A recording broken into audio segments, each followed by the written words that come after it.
Hello students, मैं अजीज बोहरा आप सभी का अपना वाला यूट्यूब चैनल में स्वागत करता हूं। इस वीडियो से और यूट्यूब से मेरी जो भी अर्निंग होगी या जो अर्निंग हो रही है उसका 10% गरीब बच्चों को फ्री एजुकेशन प्रोवाइड करने में किया जाएगा, तो सपोर्ट करते रहिए।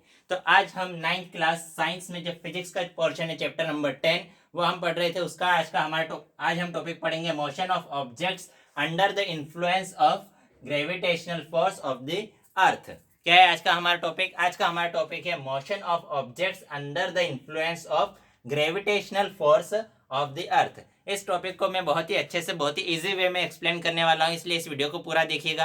और अगर अभी तक आप लोगों ने हमारे चैनल को सब्सक्राइब नहीं किया है तो चैनल को सब्सक्राइब कर लीजिए, बेल आइकन भी प्रेस कर दीजिएगा ताकि नए वीडियोस की नोटिफिकेशन आपको समय पर मिलते रहे। और अगर ये वीडियो पसंद आए तो लाइक कीजिएगा, अपने दोस्तों के साथ भी शेयर कर दीजिएगा, पसंद ना आए तो डिसलाइक कर दीजिएगा। और अगर इस वीडियो से रिलेटेड आपको कोई डाउट हो तो डाउट कमेंट में आप हमसे पूछ सकते हैं, कोई सजेशन हो तो अभी कमेंट कर सकते हैं। तो क्या है आज का हमारा टॉपिक? आज का हमारा टॉपिक है motion of objects under the influence of gravitational force of the अर्थ। कि जो ऑब्जेक्ट्स है वो अगर जो जितने भी अर्थ पर ऑब्जेक्ट है वो अगर हाइट से हम उसको ड्रॉप करते हैं तो वो मोशन करेंगे under the influence of gravitational force. कि अगर किसी ऑब्जेक्ट को हम किसी हाइट पर रखें और हाइट से हम उसको क्या कर दें, ड्रॉप करें। हाइट से अगर ड्रॉप करेंगे तो अर्थ क्या करेगी, उस ऑब्जेक्ट को अपनी तरफ अट्रैक्ट करेगी। अपनी तरफ अट्रैक्ट करेगी मतलब उस पर क्या लगाएगी, एक फोर्स लगाएगी। कौन सा फोर्स लगाएगी? ग्रेविटेशनल फोर्स लगाएगी। तो जो ऑब्जेक्ट्स है वो अगर ग्रेविटेशनल फोर्स के इन्फ्लुएंस में मोशन करते हैं तो किस टाइप से मोशन करेंगे, और ग्रेविटेशनल फोर्स किसका है? अर्थ का। तो इसके लिए हम एक एग्जांपल लेते हैं कि अगर सपोज करो हमारे पास क्या है, एक पेपर है और एक स्टोन है। हमारे पास क्या है, एक पेपर है और एक स्टोन है। उसको हम कुछ हाइट से क्या करें, ड्रॉप करें। उन दोनों का हम क्या करें, सेम हाइट से ड्रॉप करते हैं। तो हम देखते हैं कि जो स्टोन है, स्टोन तो अर्थ पर पहले चले जाएगा, लेकिन जो पेपर है, पेपर को अर्थ तक पहुंचने में थोड़ा सा टाइम लगेगा। हम क्या करें, एक पेपर और एक स्टोन को, दोनों को एक सेम हाइट से अगर ड्रॉप करते हैं तो हम क्या देखते हैं कि जो स्टोन है वो तो अर्थ पर पहले पहुंच जाता है, लेकिन जो पेपर है, पेपर को पहुंचने में थोड़ा ज़्यादा टाइम लगता है। तो पेपर को पहुंचने में ज़्यादा टाइम क्यों लगा पेपर को पहुंचने में? तो आप बोलते हैं सर वो हल्का है इसलिए उसको ज़्यादा टाइम लगा। ऐसा नहीं है। देखो, जो पेपर है, पेपर को पहुंचने में टाइम इसलिए ज़्यादा लगा क्योंकि वहां पर पेपर पर एयर रेजिस्टेंस ज़्यादा है। पेपर पर एयर रेजिस्टेंस ज़्यादा लगा, इसलिए एयर ने क्या किया, उसके मोशन को अपोज किया, उसके मोशन को अपोज किया, इसलिए पेपर लेट पहुंचा। और स्टोन पर भी एयर रेजिस्टेंस लगा, लेकिन स्टोन पर एयर रेजिस्टेंस कम ऑफर हुआ। स्टोन पर एयर रेजिस्टेंस कम ऑफर हुआ, इसलिए स्टोन पहले पहुंच गया और पेपर बाद में पहुंचा। तो फिर हम सोचते हैं कि ठीक है, चलो हम एयर को हटा देते हैं। तो हम एक ऐसे रूम की बात करेंगे जहां पर सपोज करो एयर नहीं है, हमने उस रूम से पूरे एयर को निकाल दिया है बाहर।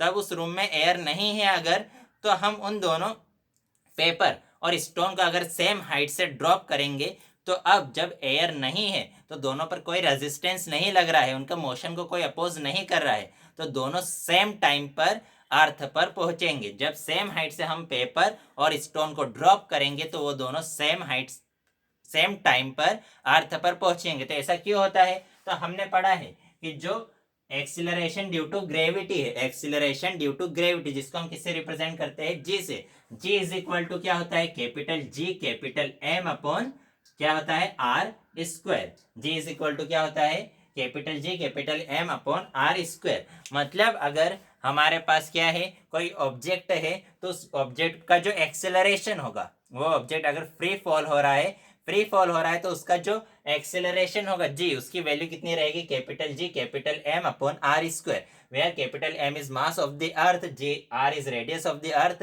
And capital G is universal gravitational constant.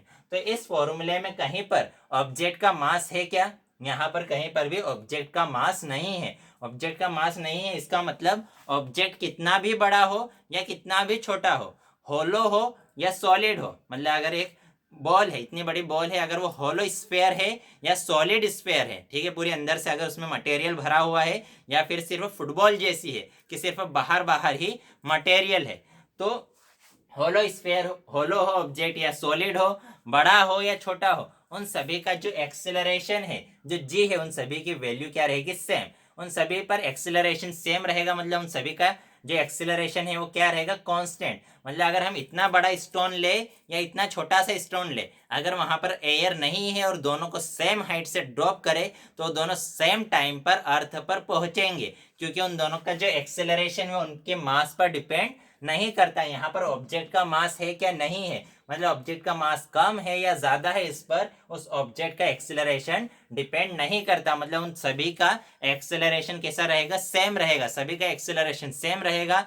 तो सभी ऑब्जेक्ट, देखो हमने हाइट से उसको ड्रॉप किया तो इनिशियली तो वो क्या किस में थे, रेस्ट में। इनिशियली किस में थे, रेस्ट में। इनिशियली रेस्ट में थे, रुके हुए थे, मतलब उसकी इनिशियल वेलोसिटी कितनी थी, 0। उन सभी की इनिशियल वेलोसिटी कितनी थी, 0। इनिशियल वेलोसिटी 0 है, सभी का एक्सेलरेशन सेम है, तो सभी की velocity, initial velocity same, acceleration same, तो इसलिए वो सभी सेम टाइम पर अर्थ पर जाएंगे। अगर हम उनको सेम हाइट से ड्रॉप करें तो भले इतना बड़ा स्टोन हो या इतना सा स्टोन हो, वो सभी अर्थ पर सेम टाइम में जाएंगे, क्योंकि उनका एक्सेलरेशन जो है वो उनके मास पर डिपेंड नहीं करता। मतलब उनका एक्सेलरेशन कांस्टेंट होगा, ठीक है, एक्सेलरेशन कांस्टेंट होगा। तो इसको जो गैलीलियो नाम के साइंटिस्ट थे, उन्होंने इटली में इसे क्या किया, एक्सपेरिमेंटली इसे प्रूव किया कि उन्होंने पीसा की जो लीनिंग टावर था, लीनिंग टावर ऑफ पीसा, वहां से इटली में जो पीसा का लीनिंग टावर है वहां से डिफरेंट डिफरेंट ऑब्जेक्ट्स को क्या किया, ड्रॉप किया, डिफरेंट साइज के और डिफरेंट मास के, लेकिन वो सभी सेम टाइम पर क्या हुए, अर्थ पर ड्रॉप हुए, अर्थ पर गिरे।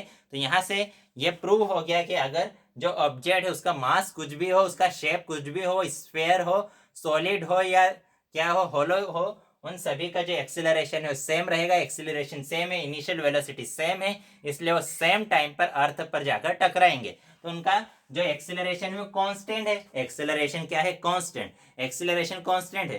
तो जो ऑब्जेक्ट का मोशन का जो हमने इक्वेशंस पढ़ी थी, three equation of motion for constant acceleration, हमने चैप्टर नंबर 8 में 3 इक्वेशंस पढ़ी थी। वो 3 इक्वेशंस कौन कौन सी थी, फर्स्ट क्या थी, फर्स्ट इक्वेशन क्या थी, v is equal to U plus A T. Second equation क्या थी, s is equal to U T plus half A T square. Second equation क्या थी, s is equal to U T plus half A T square. Third equation क्या थी, 2as is equal to V square minus U square. तो ये जो 3 equation है हमारे पास, इन तीनों इक्वेशन, ये इक्वेशन किसके लिए थी, फॉर कांस्टेंट एक्सेलरेशन। तो वहां पर हमने एक्सेलरेशन को किससे रिप्रेजेंट किया था, ए से। यहाँ पर एक्सेलरेशन को हम किससे रिप्रेजेंट करेंगे, जी से, क्योंकि ये जो एक्सेलरेशन है ये ड्यू टू ग्रेविटी है, उसको जी से रिप्रेजेंट करते हैं। तो जहां जहां पर ए लिखा है वहां वहां पर हम क्या लिख देंगे, जी लिख देंगे। तो अगर कोई ऑब्जेक्ट अर्थ के ग्रेविटेशनल फोर्स के इन्फ्लुएंस में मोशन कर रहा है तो उसका जो जी है वो क्या रहेगा, कांस्टेंट रहेगा। जी कांस्टेंट रहेगा तो उसके लिए ये जो कांस्टेंट एक्सीलरेशन की जो 3 इक्वेशन ऑफ मोशन है वो उस ऑब्जेक्ट के लिए जो फ्री फॉल कर रहा है, अर्थ के ग्रेविटेशनल फोर्स के इन्फ्लुएंस में मोशन कर रहा है, तो उस मोशन के लिए भी ये तीनों इक्वेशंस क्या रहेगी, वैलिड रहेगी। बस हमें करना क्या है, यहाँ जहां जहां पर ए लिखा था वहां वहां हम क्या लिख देंगे, जी लिख देंगे, क्योंकि यहाँ पर जो एक्सीलरेशन है वो कौन सा एक्सीलरेशन है, एक्सीलरेशन ड्यू टू ग्रेविटी। अब हमें ये बात ध्यान रखनी है कि ये जो अर्थ है, अर्थ पर फोर्स हमेशा कहाँ लगता है, टूवर्ड्स अर्थ। जो ग्रेविटेशनल फोर्स है, अर्थ क्या करती है, सभी ऑब्जेक्ट्स को अपनी तरफ अट्रैक्ट करती है। तो ऑब्जेक्ट्स पर जो यहाँ पर अगर कोई ऑब्जेक्ट है तो उस पर जो फोर्स है वो किधर लगेगा, टूवर्ड्स अर्थ। तो इस डायरेक्शन में फोर्स रहेगा तो एक्सीलरेशन भी इसी डायरेक्शन में रहेगा। तो एक्सीलरेशन हमेशा टूवर्ड्स अर्थ रहेगा या डाउनवर्ड डायरेक्शन में रहेगा। तो अगर कोई ऑब्जेक्ट अपवर्ड डायरेक्शन में मोशन करता है, कोई ऑब्जेक्ट क्या करे, अपवर्ड डायरेक्शन में मोशन करे, और एक्सेलरेशन क्या है, डाउनवर्ड डायरेक्शन में। तो मोशन की डायरेक्शन और एक्सेलरेशन की डायरेक्शन अगर क्या है, डिफरेंट है, मतलब दोनों की अपोजिट डायरेक्शन में है। मोशन अगर कर रहा है ऑब्जेक्ट, हमने अगर ऑब्जेक्ट को अपवर्ड डायरेक्शन में थ्रो किया, ऑब्जेक्ट को अपवर्ड डायरेक्शन में थ्रो किया तो ऑब्जेक्ट जा रहा है ऊपर और एक्सीलरेशन कहाँ है, नीचे। तो दोनों की डायरेक्शन अपोजिट है, तब हम एक्सीलरेशन को लेंगे नेगेटिव, तब एक्सीलरेशन की वैल्यू क्या लेंगे, नेगेटिव।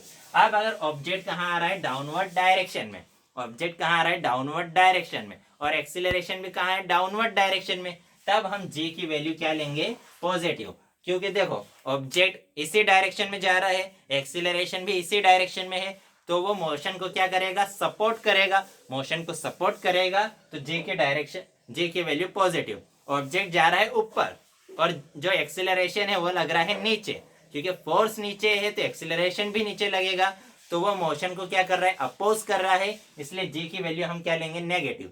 और सीधी बात है कि जब भी ऑब्जेक्ट ऊपर जाएगा, जब भी ऑब्जेक्ट ऊपर जाएगा तो जी की वैल्यू लेंगे नेगेटिव, जब भी ऑब्जेक्ट कहाँ जाएगा, ऊपर अपवर्ड डायरेक्शन में जाएगा तो जी की वैल्यू लेंगे नेगेटिव, और जब भी ऑब्जेक्ट डाउनवर्ड डायरेक्शन में रहेगा तो डाउनवर्ड डायरेक्शन में अगर मोशन करेगा तो जी की वैल्यू हम क्या लेंगे, पॉजिटिव लेंगे। तो हमें क्या पढ़ना था, motion of an object of objects under the influence of gravitational force of the अर्थ, कि अर्थ सभी ऑब्जेक्ट्स पर ग्रेविटेशनल फोर्स लगाती है, जिसकी वजह से उन ऑब्जेक्ट्स के मोशन में क्या आ जाता है, एक्सेलरेशन। वो acceleration G is equal to क्या होता है, capital G capital M upon R square, मतलब सभी ऑब्जेक्ट्स का जो एक्सेलरेशन है वो उनके मास पर डिपेंड नहीं करता, मतलब अगर ऑब्जेक्ट बड़ा हो या छोटा हो, मास कम हो या ज्यादा हो, सभी का एक्सेलरेशन सेम रहेगा, सभी का एक्सेलरेशन सेम है, सभी का एक्सेलरेशन कांस्टेंट है।